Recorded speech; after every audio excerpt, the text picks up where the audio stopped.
اعوذ باللہ من الشیطان الرجیم بسم اللہ الرحمن الرحیم۔ السلام علیکم ورحمۃ اللہ وبرکاتہ۔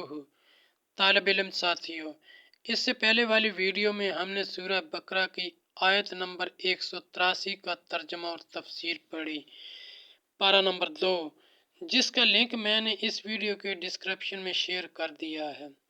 اس ویڈیو میں ہم سورہ بقرہ پارہ نمبر 2 کی آیت نمبر 184 کا ترجمہ اور تفسیر پڑھیں گے اور قرآن کی روشنی میں اہم دینی مسائل بھی سیکھیں گے۔ فرمان عالی شان ہے کہ علم حاصل کرنا ہر مسلمان مرد عورت پر فرض ہے۔ اے اللہ ہمارے علم میں اضافہ فرما، آمین۔ مریض اور مسافر کے لیے روزے کی رخصت۔ سورہ بقرہ آیت نمبر 184۔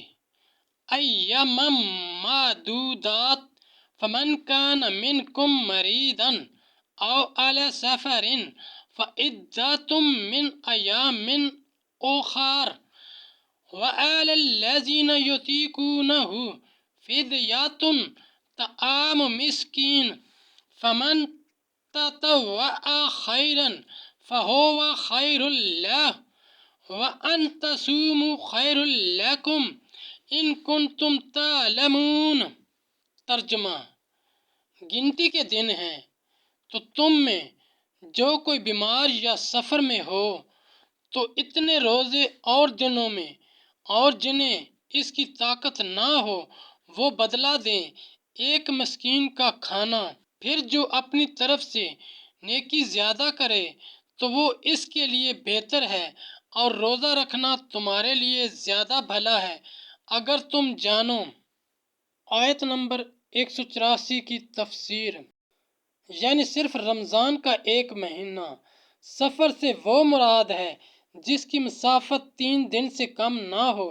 اس آیت میں اللہ تعالیٰ نے مریض اور مسافر کو رخصت دی کہ اگر اس کو رمضان مبارک میں روزہ رکھنے سے مرض کی زیادتی یا ہلاک کا اندیشہ ہو یا سفر میں شدت و تکلیف کا، تو وہ مرض اور سفر کے ایام میں افطار کرے اور بجائے اس کے ایام منہیہ کے سوا اور دنوں میں اس کی قضا کرے۔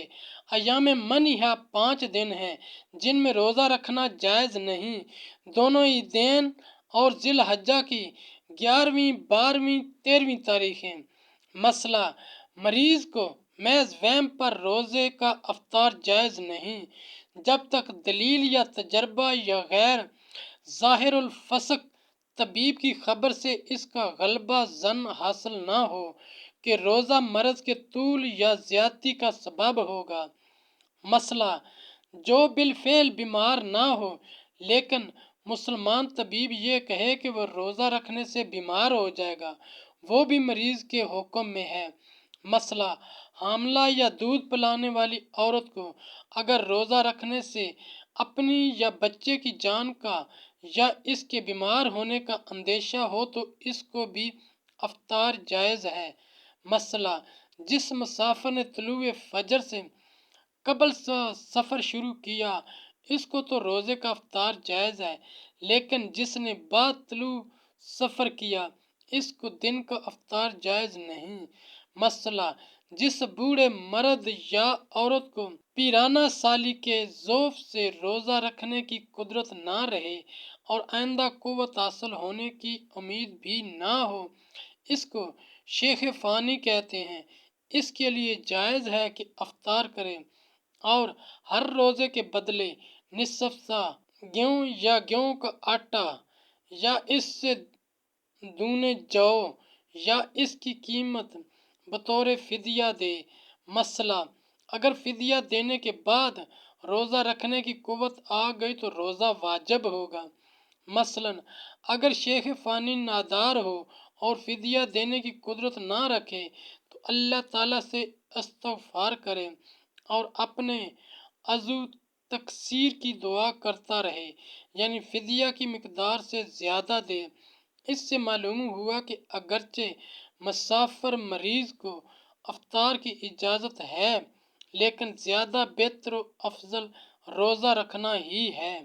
ساتھیو، ہم نے قرآنی تعلیمات کو دنیا کے کونے کونے میں پہنچانا ہے، اس لیے آپ بھی اپنے دوستوں اور اپنی فیملی کو میرا چینل قرآن ود ایڈی پیڈیا سبسکرائب کرنے کی دعوت دیجیے اور گھنٹی بجانا نہ بھولنا تاکہ اگلی ویڈیو کا نوٹیفیکیشن آپ کو وقت پہ مل سکے۔